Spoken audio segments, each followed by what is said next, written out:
우리 함께 하나님 말씀 보겠습니다. 사도행전 2장 38절로 39절입니다. 베드로가 이르되 너희가 회개하여 각각 예수 그리스도의 이름으로 세례를 받고 죄 사함을 받으라. 그리하면 성령의 선물을 받으리니 이 약속은 너희와 너희 자녀와 모든 먼데 사람 곧 주 우리 하나님이 얼마든지 부르시는 자들에게 하신 것이라 하고. 아멘. 네, 오늘까지 원색 복음을 전하려고 합니다. 여러분들이 저희 교회 다니시면 참 이 교회는 복음에 대한 언급을 많이 하네라고 느끼실 거예요.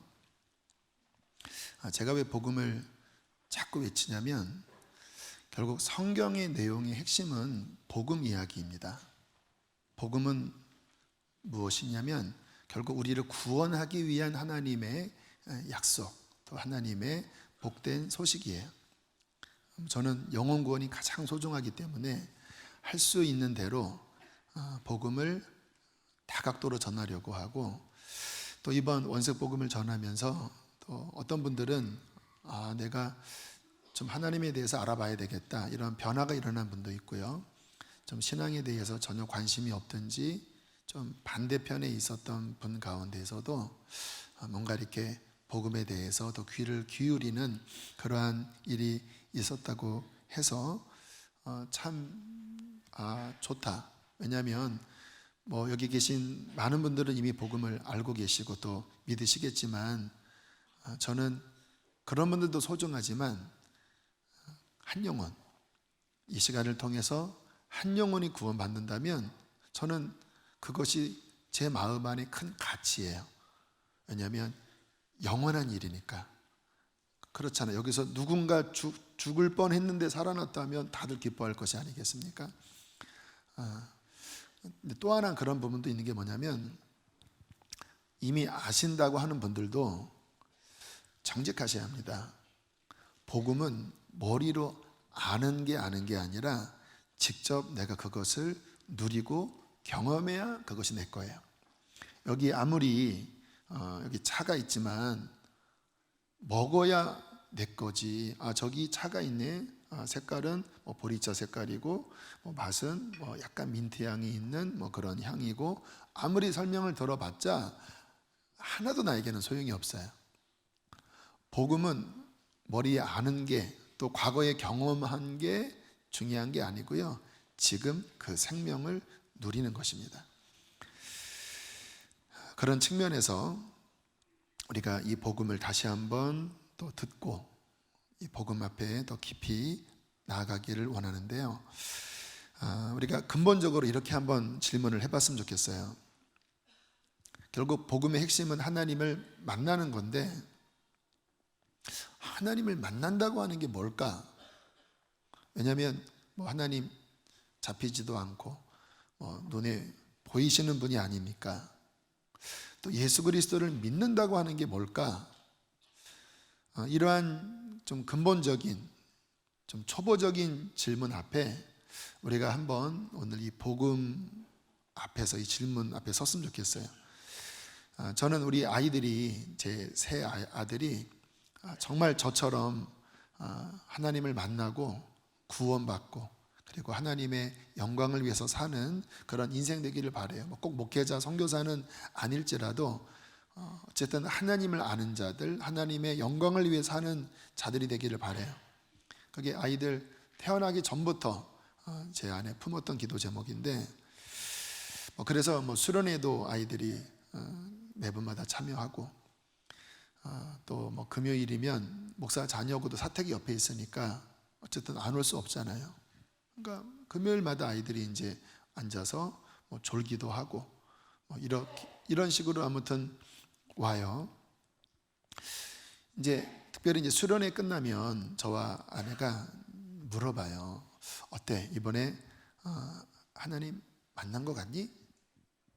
그러면 큰아이의 대답이 좀 솔직합니다. 기도도 열심히 하고 눈물도 흘리고 그런 수련회를 보내기는 했지만, 이러한 질문 앞에 뭐가 하나님을 만난 건지 그게 잘 모르겠다고 그렇게 여전히 이야기를 합니다. 아빠가 말하는, 엄마가 말하는 그 하나님을 만난 게 뭔지가 나는 아직 잘 모르겠다고. 그럼 더 이상 질문은 하지 않아요. 왜냐하면 하나님을 정말 만나면 그렇게 이야기를 하지 못해요. 왜냐하면 너무나 분명하니까. 저를 비롯한 많은 분들이 하나님을 만나고 예수 그리스도를 만났다고 확신 있게 이야기를 해요. 그러면 어떤 분들은 제 아들처럼 그게 도대체 뭐를 의미하는 걸까? 또는 좀 의심도 들어요. 하나님을 봤나? 본 거 아니에요. 그럼 뭐 하나님을 만졌나? 그렇지도 않아요. 그러면 뭐 스스로 뭐 종교 최면에 빠져서 뭔가 이렇게 환청을 본 건 아닌가? 이런 식으로 우리들이 그 하나님을 만난 체험에 대하여 뭔가 의문점을 제기할 수가 있지요. 그러면 저희 같은 하나님 만난 사람은 뭔가 객관적인 증명, 뭐 하나님을 옆에 이렇게 세워놓고 보세요, 이분 만났대요, 만났잖아요, 이분 보세요, 얼굴이 어떻게 생겼는지 이렇게 해드릴 수는 없는 거니까. 참 그렇게 질문하면 만나보시면 압니다 라고 대답을 할 수밖에 없어요.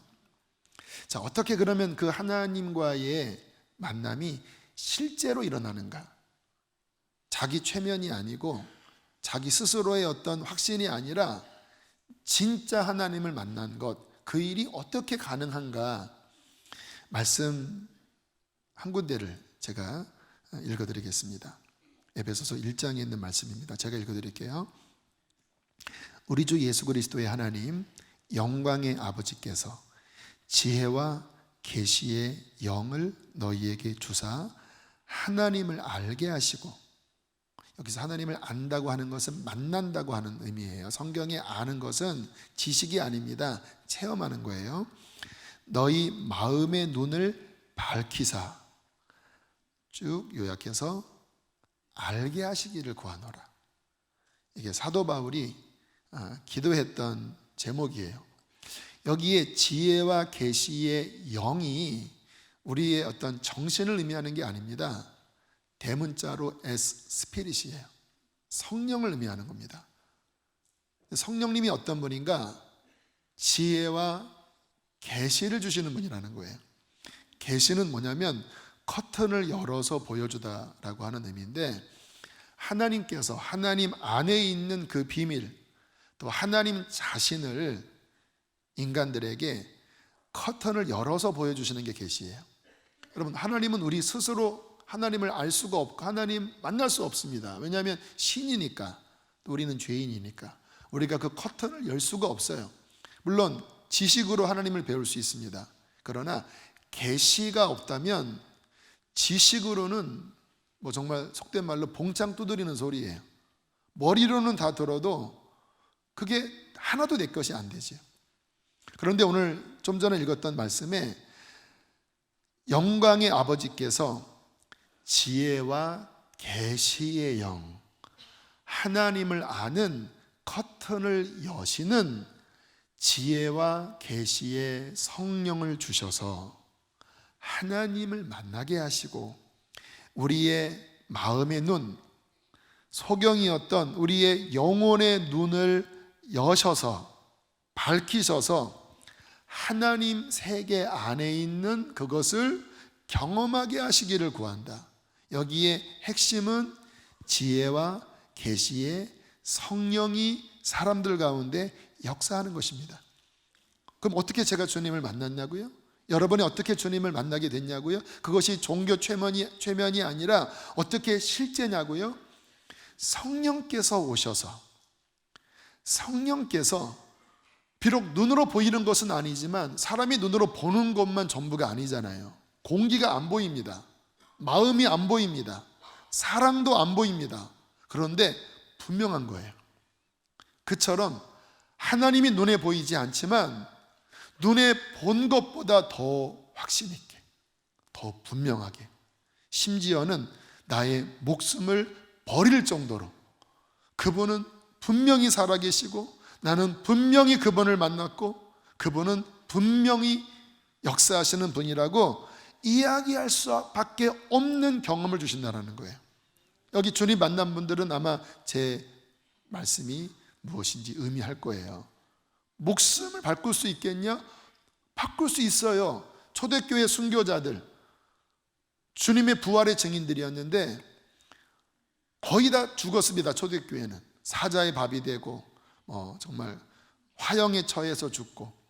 근데 왜 그들이 부인할 수가 없냐면 눈으로 본 것이 아니라 지혜와 계시의 영이 우리 가운데 역사하여 커튼을 열어 복음 안에 담긴 그 하나님의 영광, 예수 그리스도의 십자가와 부활이 만나진 거니까 영생이 있는 것이 이제는 확신 있게 그 마음속에 믿겨지게 된 거니까 자기의 목숨을 아낌없이 버릴 수 있게 된 거예요. 여러분, 그러므로 복음이 이 성령님으로 인하여 완성이 됩니다. 원래 제가 지난주로 매듭질까 하다가 성령님을 전하지 않았기 때문에 성령님을 전하지 않으면 복음이 완성이 안 됩니다. 왜냐하면 이 복음이 실제가 되게 하는 주체가 누구냐? 성령께서 오셔서 오늘 드렸던 찬양 오순절에 하늘의 문이 열리고 성령이 오심으로써 그 성령님이 이 복음이 전파될 때 지혜와 계시의 영을 주셔서 하나님을, 예수 그리스도를 실제 만나게 하신다라는 거예요. 그래서 하나님께서 복음을 약속하실 때 복음만 약속하신 것이 아니라 복음 안에 성령에 대한 약속을 한 짝으로, 동전의 앞뒷면처럼 뗄 수 없는 한 짝으로 예수 그리스도 안에 있는 성령님을 말씀하신 거예요. 그것이 오늘 본문이지요. 우리 본문 말씀을 다시 한번 우리 화면으로 읽어보시겠습니다. 시작. 각각 예수 그리스도의 이름으로 세례를 받고 죄 사함을 받으라. 그리하면 성령의 선물을 받으리니 이 약속은 너희와 너희 자녀와 모든 먼데 사람 곧 주 우리 하나님이 얼마든지 부르시는 자들에게 하신 것이라. 베드로가 성령을 받자마자 곧장 외쳤던 복음 메시지가 회개하고 예수를 믿어라. 그리하면 성령을 받는다. 세례 요한도 사역을 할 때 세례 요한은 구약의 마지막 주자거든요. 신약 안에 기록되어 있지만 그의 위치는 선지자의 마지막 주자예요. 그리고 이제 예수님께 바통을 딱 전달해 줌으로써 구약이 맺어지는 건데 세례 요한이 했던 고백도 똑같아요. 사람들이 본인을 메시아로 알았습니다. 굉장한 능력 있는 메신저였거든요. 그랬더니 나는 메시아가 아니다. 나는 물로서 세례를 주지만 이제 내 뒤에 복음이 오신다. 예수 그리스도. 그는 물로서 세례를 주는 육체적인 종교로 끝나는 것이 아니야. 그는 성령과 불로서 세례를 주는 분이다. 성령으로 말미암아 너희의 속 사람을 변화시키는 진짜의 신앙, 진정한 복음의 역사를 이루는 분인데 그 메시아는 성령을 주는 분이다. 그러니까 계속 성경은 내내 복음 안에 복음만 있는 것이 아니라 성령의 역사를 통하여 복음이 완성되는, 복음이 실제되는, 복음이 실제된다고 하는 의미는 그 복음을 만나게 하는, 하나님을 만나게 하는 역사를 성령을 통해서 이루신다라는 거예요. 저는 이 성령님을 경험하면서 참 좋았던 게 하나님을 만나는 거였어요. 그 하나님을 제가 만나면서 하나님이 어떠한 분이신지를 알게 되었습니다. 너무 좋으신 분인 거예요. 제가 지금까지 만난 그 하나님의 성품은 어쩜 그렇게 사랑이 많으시고 긍휼이 많으셔서 죄인들을 바라볼 때 마음 아파하시고 그가 회개하고 돌아올 때 어떠한 자일지라도 정말 그를 품어주시면서 그렇게 위로하시고 그리고 도닥거려 주시고 그 사람을 인자하게 대해주시는지, 그 하나님의 사랑과 그 하나님의 인자하신 성품을 느낄 때마다 진짜 좋으신 분이다. 구약에 보면 여호와께 감사하라 그는 선하시며 그 인자하심이 영원함이로다라고 했던 그 말씀이 이런 거였구나. 하나님이 이렇게 좋으신 분이라니. 저는 하나님이 아빠예요. 아빠. 하나님 아빠. 이거는 제 그 진심으로 드리는, 하나님께 드리는 그러한 고백이자 하나님과의 관계입니다. 그럼 어떤 분이 또 질문할 수 있어요. 당신 하나님 눈으로 본 것도 아닌데 어떻게 그렇게 얘기를 할 수가 있냐. 지금 제가 드리는 말씀은 신학을 이야기하는 게 아니에요. 하나님은 성경에 인자하다라고 이야기하고 있습니다. 그 이야기를 하는 게 아니에요. 그 하나님과의 관계 안에서 만나면서 제가 그분의 마음을 안 거예요. 그런데 인간도 그 사람의 성품을 알려면 좀 긴 시간 만나야 합니다. 같이 밥도 먹고 여행도 하고 잠도 자고 좀 희로애락을 겪으면서 이분의 성품이 이렇구나 이걸 알잖아요. 근데 제가 지금 하나님에 대한 이 고백은 그와 같은 고백이거든요. 목사님 어떻게 하나님이 그런 분이라고 그렇게 이야기를 합니까? 성령님을 통하여 하나님이 어떠한 분이신지 제 마음에 늘 비춰질 때마다 제 마음 안에 깊은 감동이 있는 거예요. 이렇게 사람이신가. 보통 우리는 인간도요, 좀 높은 직급에 있는 사람은 좀 이렇게 뭐랄까 쉽게 이야기하지 않고 좀 어깨에 힘도 들어가고 저 말단에 있는 사람과는 말도 잘 안 섞어요. 보잘것없는 인간도. 우리가 신을 의미하면 창조주라고 생각하면 좀 우리는 그렇게 좀 높은 데 계셔서 정말 막 무서운 또는 근엄한 이렇게 생각하잖아요. 근데 제가 만난 하나님은요, 물론 그러한 분이십니다. 그분은 전능자이시고 창조주이시고 정말로 주권자이심에도 불구하고 그분 안에 있는 성품이 비춰질 때마다 여호와로라 여호와로라 은혜로우시며 자비로우시며 노하기를 더디하시며 정말 그런 분인 거예요. 그 아들을 주셨던 그 하나님의 마음이 어떠한 마음인지가 100%는 아니겠지만 느껴지는 거예요. 그때마다 눈물도 나고 참 감동도 하고 내가 믿는 하나님이 이러한 분이라고 하는 게 너무 좋다. 내가 믿는 하나님이 사랑이라고 하는 게 너무 위로가 된다. 어떻게 경험하냐고요? 성령님을 통하여 그 하나님이 제 안에 계시될 때마다 이것이 저의 기쁨이 되고 이것이 저의 진정한 지식이 됩니다. 여러분, 진정한 지식은 하나님을 아는 것입니다. 어떻게 하나님을 알아가요?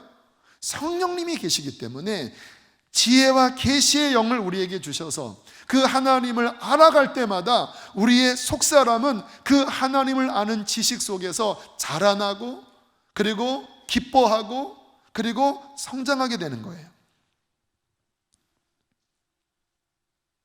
자, 오늘은 성령님에 대해서 복음을 완결 지으면서, 완결이라기보다는 이제 원색 복음을 마무리 지으면서 조금 말씀을 더 언급을 하려고 하는데요. 자, 성경에 나타난 성령님의 역할에 대하여 이렇게 말씀하고 있습니다. 이 부분은 좀 어렵지만 이 부분이 이해돼야 신구약이 이해가 되기 때문에 말씀을 드리겠습니다.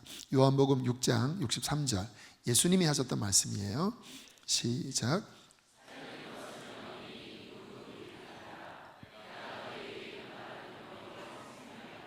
다 한국말이에요.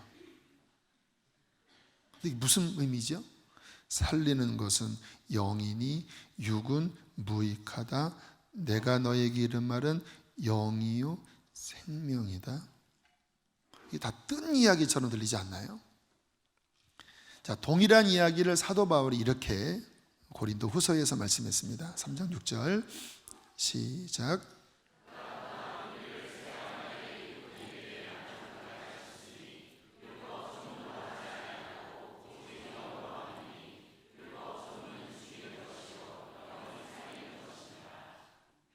우리는 새 언약의 일꾼이다.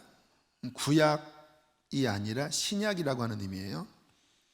내가 너희에게 한 사역은 율법 조문, 글자로서 한 것이 아니라 동일하게 영으로 사역을 했다. 그러면서 율법 조문은 살리질 못해. 아니야, 오히려 죽여. 그런데 영은 살린다. 예수님께서 뭐라고 하셨습니까? 생명이다. 영이 살리는 것이다. 자, 지금 이 두 구절이 구약부터 신약 전체를 요약한 말씀입니다. 자, 구약을 한번 우리가 떠올려 보세요. 구약의 핵심은 토라입니다. 토라의 핵심은 십계명이에요. 아시는 것처럼 시내산 위에서 하나님께서 모세에게 율법을 주셨습니다. 그 율법은 뭐냐면 하나님 안에 있는 거룩한 성품으로부터 나온 도덕률이에요.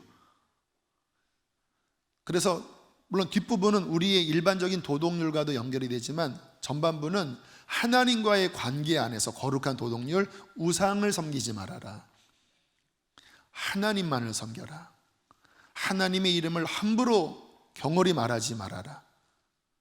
이와 같은 하나님이 어떤 분이신지, 그러므로 우리가 하나님 한 분만을 어떻게 섬겨야 하는지를 말씀하셨고, 중반 이후부터는 부모를 공경하라, 살인하지 말아라, 간음하지 말아라, 도둑질하지 말아라, 내 이웃의 어떤 것도 탐내지 말아라. 우리가 마땅히 이 땅을 살아가면서 하나님은 공의로우신 분이시거든요. 공의롭다고 하는 것을 영어로 이해하면 페어하다. 그래서 구약의 율법은 굉장히 페어합니다. 눈에는 눈, 이에는 이. 그러니까 하나님은 이 모든 만물을 정확하고 공정하게 움직이시기 때문에 남의 것을 갈취한다던가, 아니면 나의 생명을 함부로 막 빼앗다던가, 남의 물건을 거짓말을 한다던가, 또 낳아준 부모에 대하여 정말 자녀로서의 마땅한 도리를 안 하면서 함부로 대하고, 이러한 부분에 대하여 하나님께서는 하지 말아라, 또 이렇게 해라 라고 말씀을 하신 게 구약 모세오경, 핵심은 십계명, 그리고 그 내용이 이스라엘 역사 속에서, 선지서 속에서 쭉 전개되는 게 구약이에요.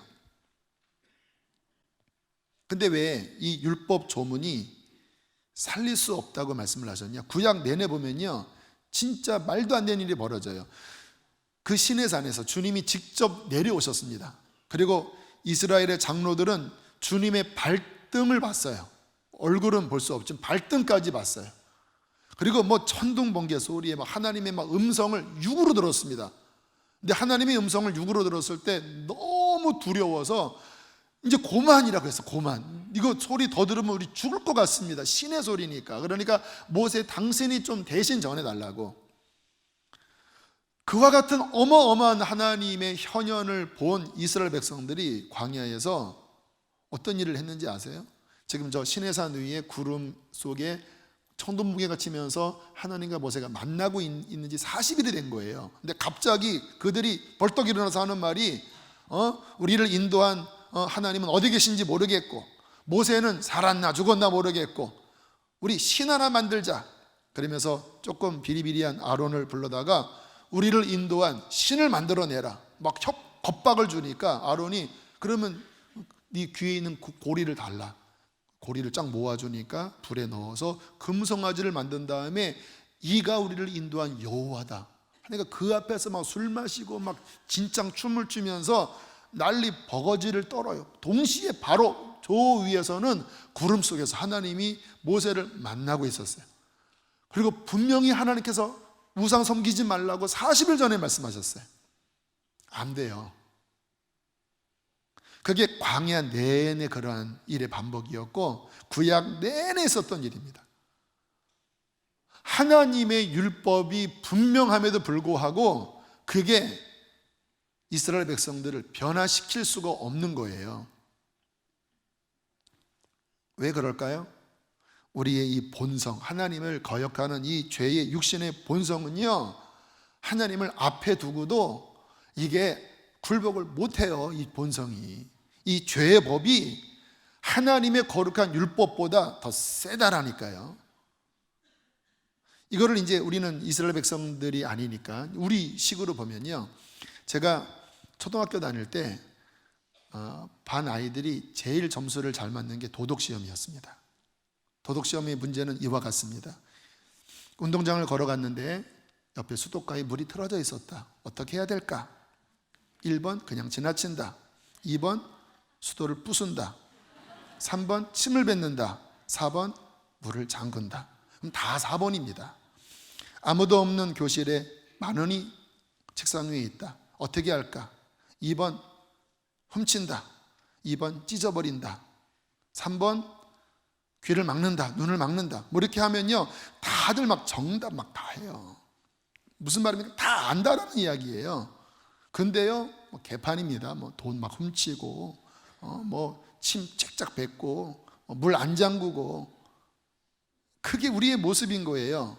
율법, 조문, 지시, 문자, 이걸로 안 된다라는 거예요.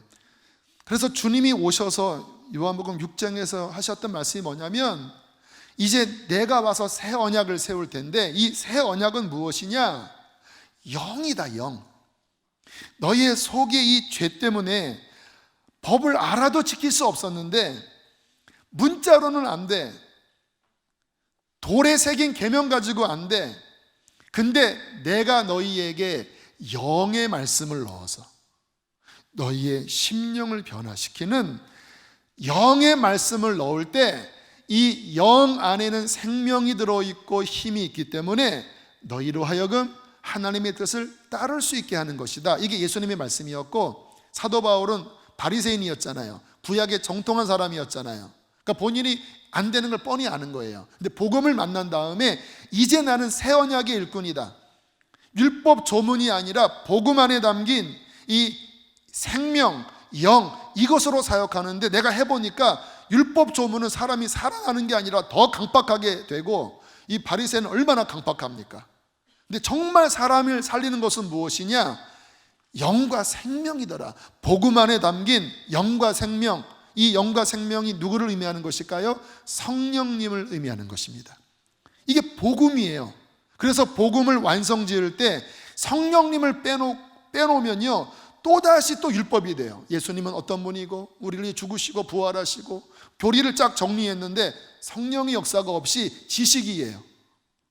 이게 속이 여전히 죄인인데 뭘 어떻게 합니까? 아무리 기가 막힌 완성된 교리 체계를 할지라도 그 교리 체계로가 안 된다라니까요. 그래서 하나님께서는 우리에게 그 복음 안에 성령을 담아주셔서, 그래서 주님이 승천하신 다음에 하신 말씀이, 기다려, 내가 가면 성령을 보내줄 거야. 그리고 주님이 가신 지 40일 만에, 50일 만에 주님이 올라가신 지 10일 후에, 주여 괜찮아요. 하늘의 문이 열리고 오순절에 성령이 임하시면서부터 이제 본격적인 이 신약, 이 복음의 역사가 비로소 시작이 된 것입니다. 여러분, 참된 신앙생활을 어떻게 할까요? 어떻게 우리의 자녀들이 정말 하나님을 만날까요? 하늘의 문이 열려서 복음 안에 담긴 성령의 역사, 지혜와 계시의 영이 우리 가운데 파도를 치고 강물을 이룰 때 그 일이 일어나는 것입니다. 이번 대구의 외관교회에서 집회를 하고 왔는데요, 우리가 이제 50주년이더라고요. 50주년 기념 부흥회에 가서 말씀을 전했는데, 근데 참 황송하게 학교 9년 선배님이신 거예요. 그래서 참 겸손하신 마음으로 저를 이제 강사로 잘 이렇게 이제 섬겨주셨는데, 이제 목사님이 간증을 하셨습니다. 친할머니가 무당이셨대요. 그리고 아버님은 거의 무당이고 그런 일을 하시는 분이셨대요. 이렇게 풍수지리 또 뭐 그런 일이 있을 때마다 뭐 자리를 주선하는 그런 분이었대요. 근데 본인은 원래 이 공학 쪽, 고등학교 때 공고 쪽으로 가서 이제 그런 쪽으로 진로를 잡았었는데, 고3 때 이제 주님을 만난 거예요. 성령을 통해 주님 만난 거예요. 그냥 만난 게 아니라 목회자로의 부름을 받았습니다. 근데 제가 가만히 보니까 좀 우리처럼 배경이 안 좋은 분들이 주로 이제 목회의 소명을 받더라고요. 물론 안 그런 분들도 계셔요. 우리 저에게 부목사님들은 저와 같은 부류가 아니에요. 이제 제 경험상 그렇다라는 거예요. 주님 종이 안 되면 개차반이니까 부르셨구나. 근데 이제 그 이야기를 이제 아버님께 말씀을 드렸더니 이제 발칵 뒤집힌 거죠. 할머니가 무당, 본인은 거의 무당, 늘 그쪽이랑 교류하는 분인데, 그러니까 본인을 불러놓더니 농약을 탁 놓고 네가 만약에 포기하지 않으면 내가 이 농약을 먹고 죽겠다. 그렇게 엄포를 딱 놓으셨대요. 참 어렵죠. 정말 어려운 일입니다. 그런데 보세요. 정말 하나님을 만난 게 아니면 이 상황은 이기기 어렵습니다. 아버지잖아요. 이렇게까지 만류하는데 이거는 넘기기 힘들지요. 그런데 성령을 통하여, 새 언약의 성령을 통하여 그 부름이 왔고 복음이 만나지니까 이게 본인의 어떠한 연약함이 아니라 하나님이 붙잡아 주시는 거예요. 결국은 포기하지 않았다고 합니다. 아버님이 농약을 드시진 않으셨어요. 아버님이 너무 이제 막 괴로워서 유명한 무당 한 두세 명이 이렇게 왔을 때 그래서 무당한테 이야기를 했대요. 지금 내 아들이 뭐 신학을 한다고 저렇게 지금 죄송합니다. 좀 리얼하게 지랄하는데 우리 아들 좀 점을 봐달라고. 그랬더니 이제 아주 굉장히 센 무당이 이렇게 하더니 점괘가 안 나온다라는 거예요. 그러면서 이런 말을 했대요. 당신의 아들은 저 높은 하나님의 품속에 지금 이렇게 있기 때문에 내 점이 안 통한다. 그러니까 이제 아버지가 본인이 신뢰하는 무당이 그런 얘기를 하니까 뭐가 있나 보다. 그래서 이제 본인이 가는 길을 그때부터 이제 좀 마음이 부드러워지셔서 허락을 하고 나중에 예수님 믿고 그렇게 구원받고 돌아가셨다고 이야기를 하시더라고요. 참 훌륭한 무당입니다. 주여, 한 주의 종을 세우는데 결정적인 역할을. 또 이분은 학습무가 아니에요. 진짜 귀신이 받은, 그러니까 딱 그 높은 신 품속에 이렇게 안겨 있는 그 아들. 그래서 참 그 아들을 놓아주시오 이렇게 해서 참 감사합니다. 그러나 그 무당이 회개 안 하면 천국 못 갑니다. 자, 여러분 보세요. 그 누구도 성령님이 아니고는 진정한 신앙생활을 할 수 없어요. 하나님의 복음의 언약은 무엇인가? 예수 그리스도 안에 성령을 받는 것이 진정한 복음이에요. 그래서 복음 안에 담긴 성령, 복음을 통하여 함께 선포되는 이 성령의 역사가 있어야 복음은 복음됩니다. 자, 그럼 성령님은 누구실까? 제가 여러 번 말씀을 드렸지만 간단하게 정리를 하면요, 성령님은 하나님이에요. 고린도전서 2장 11절 함께 읽겠습니다. 시작.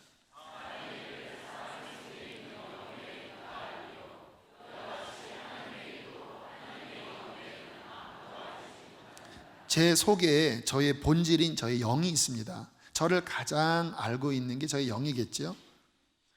하나님 안에 하나님의 영이 계십니다. 삼위일체는 홈페이지 가시면 제가 삼위일체 설교한 게 있으니까 나중에 찾아보시고요. 하나님 안에 하나님의 영이 있어요. 하나님의 영은 곧 하나님의 본체시잖아요. 본질이잖아요. 그러니까 성령님은 하나님의 영, 하나님이라는 거예요. 자, 성령님은 또 어떤 분이실까? 능력의 영이라고 성경은 말씀하십니다. 스가랴 4장 6절 함께 읽겠습니다. 시작.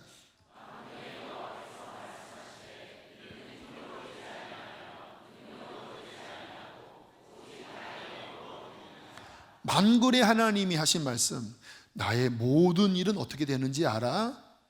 이거는 인간의 힘으로 되지 않아. 어떠한 능력으로 되는 게 아니야. 오직 나의 영이 역사될 때 모든 일이 이루어지는 거야. 창조도 하나님의 영이 이 지구를 덮으면서 일어났다고 성경은 보여주고요. 우리의 구원의 그 성육신도 성령으로 말미암아 일어났다고 말씀하시고, 예수님의 부활도 성령께서 예수 그리스도를 일으키셨다고 말씀하시고, 여러분, 하나님의 모든 그 본질의 일이 탁탁 일어나는 그 모든 것의 역사는요, 성령이 하시는 일이에요. 그래서 진정한 신앙생활은 성령이 움직이셔야지만 그 안에서 이루어지는 거예요. 세 번째, 성령님은 누구신가? 그러므로 보혜사입니다. 보혜사는 파라클레토스, 옆에서 돕는 자, 또 원어적으로는 그 당시에 국정 변호사. 근데 변호사라고 하기보다는 그래서 번역은 카운슬러라고도 표현해요. 그러니까 조언자. 근데 느낌이 좀 조언자 좀 약간 약해 보이지만 의미상으로는 돕기 위하여 오신 하나님이라는 거예요. 요한복음 14장 16절 읽겠습니다. 시작.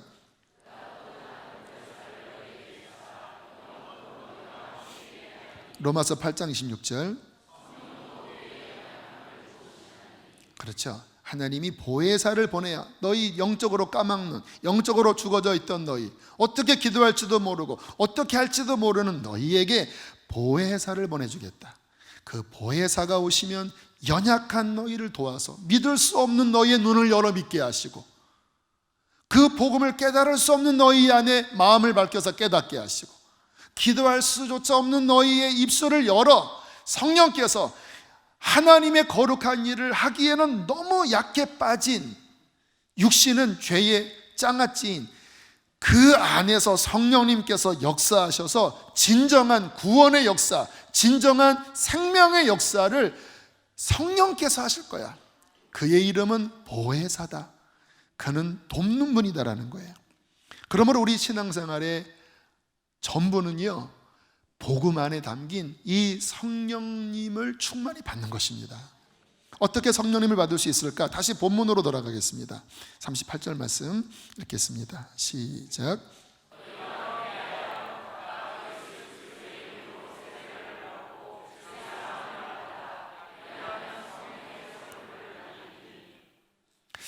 자, 성령을 받는 것은 실은 기본입니다. 어려운 게 아니에요. 뭐 복음 인카운터를 뭐 굳이 이렇게 한 달은 준비한 거고 한 달을 굳이 이렇게 해서 받는 거는 아니에요. 원래는 교회 와서 예수님 영접하면 곧장 성령이 임하는 게 초대교회 신앙생활이었어요. 초대교회는 처음 예수님 믿자마자 성령 세례 받고 시작을 하는 게 이게 원래 기독교 초기의 모습이었습니다. 이게 지금은 잘 그렇게 안 돼요. 우리 양육받다가 팍 성령 받고 막 양육받다가 랄랄랄라 하면서 막 이런 보고가 거의 없어요. 그냥 이렇게 말씀 잘 배워서 교제하고 이런 시기예요. 뭐가 문제죠? 저는 이런 부분에 있어서 되게 고민을 많이 합니다. 저는 성경을 그대로 구현하고 싶은데 왜 성경에 나타난 이러한 모습과 왜 현대교회의 모습은 왜 이렇게 온도차가 많이 날까? 무엇이 문제죠? 여러분 보세요. 너희가 회개하고 예수 그리스도의 이름으로 세례를 받아 죄사함을 받으라. 예수 믿으라는 거예요. 그리하면 성령의 선물이 따라온다. 그러면 문제가 뭔지 아세요? 제가 왜 복음을 자꾸 외치냐면 많은 분들이 죄송스럽지만 아직 복음의 기본이 통과가 안 된 거예요. 머리로는 알지만 회개가 안 되걸요. 믿는 게 아니거든요. 여러분 예수님 믿고 세례를 받으러 갈 때 그 세례가 뭔지 한번 생각을 해봅시다. 세례는 원래는 물속에 들어갔다 나오는 거거든요. 그게 뭔지 아세요?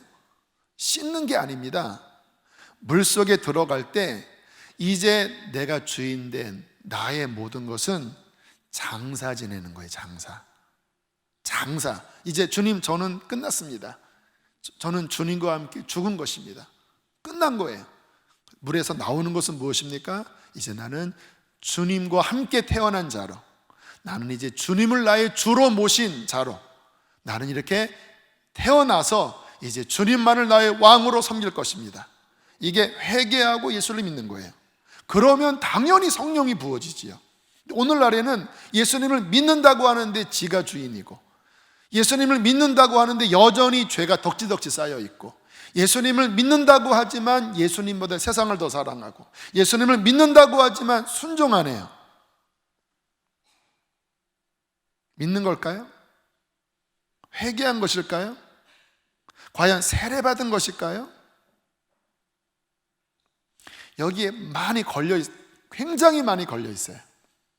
어제도 복음 인카운터를 하면서 느끼는 건 뭐냐면 하루 종일 벌써 제자훈련 시작된 지가 거의 이제 두 달이 되는 거예요. 그때부터 뭐 회개예요. 회개 그 교제의 내용이. 그리고 어제 아침부터 계속 회개, 십자가, 그리고 마지막에 이제 성령 안수시까지 가는데도 불구하고 그 마지막까지 기도하면서 제 속에서 느껴지는 거는 여전히 많은 분들이 버팅기는 거예요. 여전히 많은 분들의 그 내면 안에는 어두컴컴한 영역들이 너무나 많이 있는 거예요. 원래는 이제 저녁쯤 되면 막 하늘이 확 열리고 막 성령이 부어지고 막 해야 되는데, 아직 너무나 이르지 못한 우리의 내면의 영적 상태, 고민입니다. 왜 이렇게 회개가 안 되죠? 왜 이렇게 믿음이 정상적인 성경에서 말씀하신 그 믿음으로 나가지 않은 채 왜 이렇게 많이들 여기 앉아 계시죠? 어쩌면 정직하게 나는 안 믿어야 하고 그냥 세상으로 가지 마세요. 죄송합니다. 너무 극단적인, 제가 좀 과격한 것 같아요, 그런 면에서는. 근데 막 때로는 막 그런 마음도 들어요. 정말 우리가 성경대로 회개하고 예수님 주인으로 믿고 성령의 충만한 선물을 받아서 그 성령의 충만함으로 정말 영혼이 회복되고 우리 안에 그 하나님의 영광이 드러나고, 그렇게 복음을 전할 때 주변에 있는 많은 사람들이 막 영향을 받는, 초대교회는요 그렇게 성령 받은 사람들이 나가서 복음을 전하면 막 그냥 지역이 흔들렸잖아요. 근데 오늘은 뭐 지역이 뭡니까? 뭐 가정도 안 흔들리고, 뭐 우리가 뭐 세상 사람 만나도 뭐 별로 다를 게 없어요. 뭐 똑같아요. 영향력이 없어요. 고민해야 돼요, 여러분. 내가 지금 제대로 믿고 있는 건가? 분명히 성경에서는 성령의 놀라운 약속을 말씀하셨고, 그 성령이 임하시면 땅끝까지 증인이 된다고 하셨는데, 왜 나는 여전히 컬컬하고, 나는 여전히 이렇게 근심이 많고, 나는 여전히 왜 아리까리할까? 둘 중에 하나입니다. 성경이 가짜든지 내 믿음이 가짜든지. 성경은 가짜가 아닙니다. 오늘날에도 성경의 믿음을 그대로 경험하는 수많은 증인들이 있습니다. 정직하게 말씀 앞에 나의 믿음을 돌아보시고 하나님 앞에 정말로 회개와 진정한 믿음으로써 성령의 충만한 선물을 받아 정말 우리 안에 하나님의 영광이 회복이 되고, 그 하나님의 영광을 통하여 많은 사람들에게 생명을 나눠주는 수리선한 목자교회 모든 교우 되기를 저는 간절히 바랍니다. 이것이 성경에 나타난, 복음에 나타난 하나님의 약속입니다. 마지막 39절에 있는 말씀을 크게 읽고 기도하시겠습니다. 시작. 너희와 너희 자녀와 모든 먼데 사람 곧 주 우리 하나님이 얼마든지 부르시는 자들에게 하신 것이라. 할렐루야. 우리와 우리의 자녀들과 온 열방에 있는 모든 자들에게 하신 놀라운 약속, 회개하고 예수를 믿으면 성령의 선물을 받아 변화될 것이다. 이 약속을 마음껏 누리는 우리가 되기를 축복합니다. 우리 함께 시간 찬양하시겠습니다.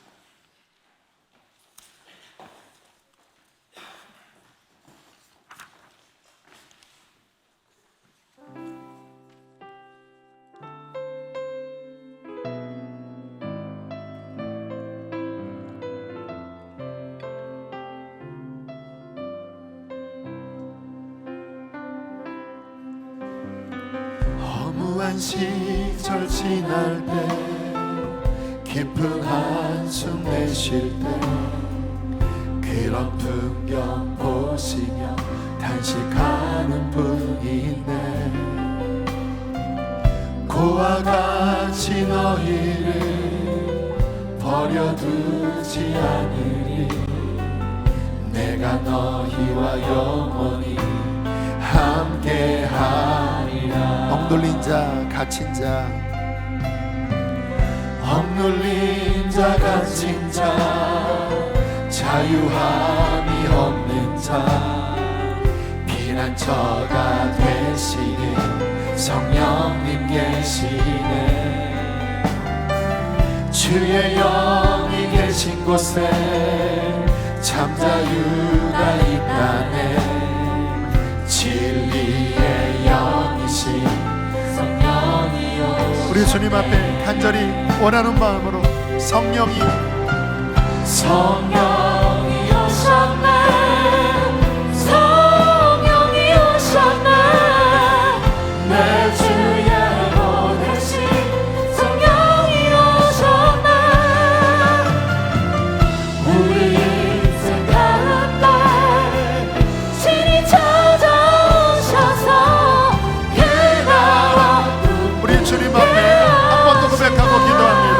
성령이 오셨네.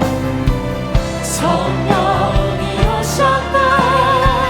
성령이 오셨네. 내 주에 보내신 성령이 오셨네. 우리의 갈급한 마음을 주었네 드립니다. 우리 인생 가운데 주님 찾아오셔서 그 나라 꿈꾸게 하시네.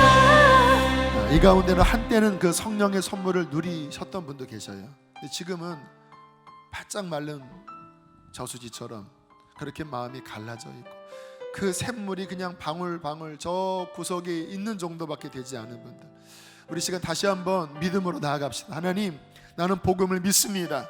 이 복음 안에 담긴 그 풍성한 약속을 저는 내 것으로 취할 것입니다. 주님, 회개할 것들 더 회개되어지게 하여 주시고 온전한 믿음 안에 이 약속을 마음껏 나와 나의 자녀와 아버지 모든 사람에게 나누는 자가 되게 하여 주시옵소서. 우리 주여 한번 부르시고 기도하겠습니다. 주여, 할렐루야. 살아계신 하나님, 회복하여 성령이 오셨네. 내 주에 보내신 성령이 오셨네. 우리 인생 가운데 주님 찾아오셔서 그 나라 꿈꾸게 하시네. 성령이 오셨네. 성령이 우리의 갈라져 있는 마음, 우리의 어두워져 있는 마음, 죄로 덕지덕지 묻은 마음 씻어주시옵소서. 씻어주시옵소서. 씻어주시옵소서. 회개하세요. 주님을 바라보세요. 진정한 믿음을 구하세요. 할렐루야. 성령이 오셨네. 성령이 오셨네. 내 주에 보내신 성령이 오셨네. 우리 인생 가운데 주님 찾아오셔서 그 나라 꿈꾸게 하시네. 우리를 위하여 이 땅에 오신 성령님을 찬양합니다. 성령님이 계시지 않았다면 우리는 이 자리에 있을 수 없었습니다. 주님, 복음 안에 담긴 가장 복된 약속, 주님, 이 성령의 선물을 주님 마음껏 누리는 성도들 되어지게 하소서. 그리하여 가라앉은 목이 채워지게 하여 주시고 상하고 병든 영혼이 치유되어지게 하시고 아버지, 가정과 아버지, 우리의 이웃과 온 열방에 이 생명의 소식을 전하는 능력의 종들이 성령을 통하여 다 되어지게 하여 주십시오. 주님, 찬양합니다. 성령의 약속을 주신 하나님을 찬양합니다. 예수 그리스도의 십자가와 부활로 성령이 다시 우리 가운데 임하시도록 문을 여신 예수님 찬양합니다. 우리 안에 오신 보혜사 성령님 찬양합니다. 주님, 이 성령으로 우리가 끝날까지 승리하게 될 것을 믿습니다. 귀한 예물 봉헌합니다. 주님, 기쁘게 받아주십시오. 우리 사랑하는 성도님들, 이 나라가 경제적으로 많이 어려움 가운데 있습니다. 그 가운데 사업을 지켜주시고 하나님, 또 우리의 물질이 하나님의 영광을 위하여 귀히 쓰임 받도록 축복하여 주시옵소서. 이제는 우리를 죄에서 건지신 예수 그리스도의 은혜와 하늘아버지의 그 크신 사랑하심과 성령의 교통하심이 오늘 보혜사 성령님을 의지하고 돌아가는 사랑하는 성도들 위해 저들의 가정에 충만히 함께 하시기를 축원하옵나이다.